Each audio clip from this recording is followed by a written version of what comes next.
Mga kapuso, karong buntaga ato makauban usa ka athlete from Dipolog City. Ang storya sa iyang sakripisyo ug dedikasyon sa sports. Kana ang atong siron kauban si John De Dios Alcala. John, good morning and welcome sa At Home with GMA Regional TV na makita sa Tibok Mindanao. Kamusta ka karong panahon na? Good morning mga kapuso, no? So, okay lang. Medyo masakit pa yung katawan galing sa Dumaguete Race Triathlon. So far, overall, okay naman. Alright, John, let's go back to where it all started, no? Paunsa ba ka nagsugod? Nganong naabot ka sa world of triathlon? Paagi lang sa mga amigo na yung mga nag-introduce ako nga kani si Alcala kusog daw na pero para sa kuha dili jud ko kusog. Pero murag nakita siguro sila na nakoy potential siguro ana. Then mo to naka-start kog triathlon. Then mo to siya nagkuhan sugod-sugod na dayon. First triathlon was 2015 at the Dipolog Triathlon standard distance, which is 1.5 swim and 60 km bike and 15 km run. Then my first Ironman 70.3 was on 2018, the Regent Aguila Ironman 70.3 Asian Pacific Championship.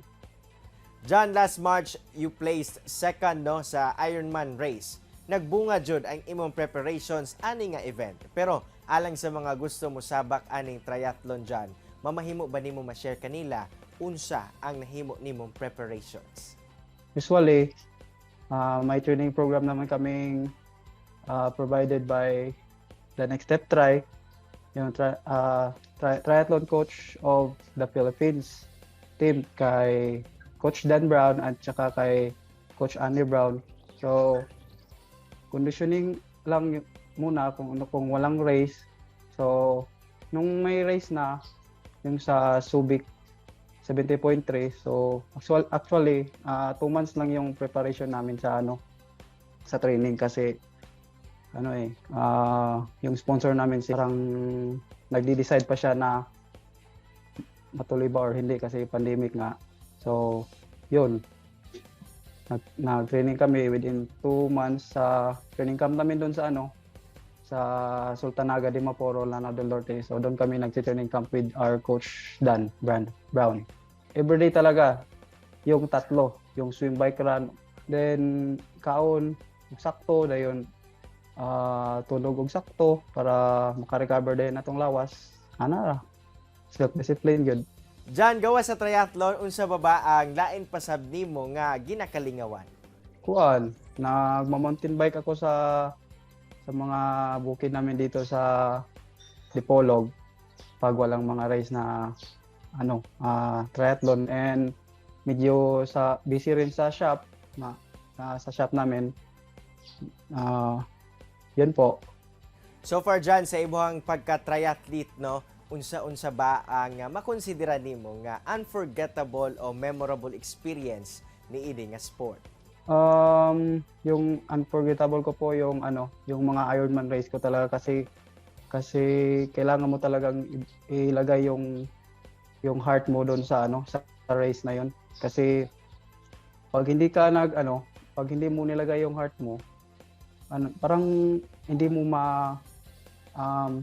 mabibigay yung lahat ng oras mo doon, yung mga training mo, parang tsaka yung hindi mo mapipil masyado yung sakit ng training mo Kaya enjoy lang. Yon.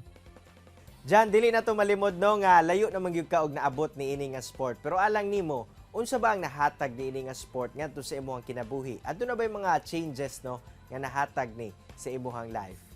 Actually, dako jud kayo siya impact kay sa una sugman kay akong bisyo sa una kay sigarilyo, inom, mga nana. So karon pag abot sa world of triathlon, nawala gyud siya tanan kay so kinahanglan nimo disiplina imong lawas kay dili nimo siya disiplina, wala lang gyud siya. Wala kay makita, wala magbunga sa imong mga kago. So mo nang pasalamat ko sa akong mga tawo nga nitabang nila sa kuha. For sure, dili gayud sayon ang mahimong usa ka triathlete. Busa John, aduna ba kay mensahe ngadto sa mga kapuso viewers all over Mindanao nga nangandoy sab nga mahimong susama nimo nga mahimong usa ka atleta? Unsa imong mga tips nga mahatag kanila? Kung mensahe sa mga viewers natin sa mga kapuso, no, kung gusto nyo talagang may goal talaga kayo sa sports na to, you need to give your best oras, self-discipline, tsaka ibigay nyo yung best nyo sa sa lahat ng training at lalong-lalo na sa race para naman, may bunga talaga. Daghang salamat dyan sa oras ngayong gihatag din sa At Home with GMA Regional TV. Padayon og amping kanunay. Maraming salamat din po kay Sir Cyril at saka sa GMA Kapuso. God bless sa inyong lahat. Amping kanunay. Kini ang At Home with GMA Regional TV.